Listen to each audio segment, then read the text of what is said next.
কি মত মিয়া ভোট দিতে যাইবা না? ভোটের ঝামেলা শেষ করে আসছি। খড়ি মার্কায় ভোট দিলে 100 করে টাকা দিতেছে, আমারে জোর করে 200 টাকা দিছে, টাকা নিয়ে আসছি। কি কও, তুমি উসমান ভাইয়ের মতন সৎ লোকের ভোট দাও নাই? ভোট জায়গা মতন দিছি। আমি নিজে দুষ্ট লোক হয়ে আরেকটা দুষ্ট লোকরে ভোট দিই কেমনে? মাঝখান থেকে কিছু রোজগার হইল, এটা ভালো না? হ, এইটা ভালো করছো।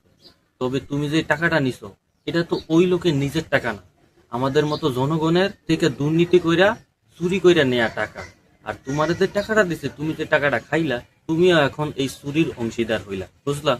শোনো, ভোটের জন্য টাকা খাওয়া হয়েছে একটা খারাপ কাম, আর টাকা খাইয়া ওই দুর্নীতিবাজরে চোরেরে ভোট দেওয়া হইলো দ্বিতীয় খারাপ কাম।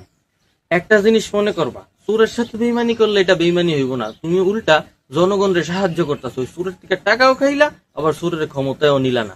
তার মানে তুমি একটা ভালো কাম করতেছো চোরের ভোট না দিয়া। তো এখন ভালো হইব যদি পারো টাকাটা ফেরত দিয়ে আসো। কি বলো, পারবা না? যাওয়া ঠিক হবে না, মারধর করতে পারে। হ, সঠিক বলেছো, যাওয়া ঠিক হবে না, মারধর করতে পারে, লোক আসলে সুবিধার না।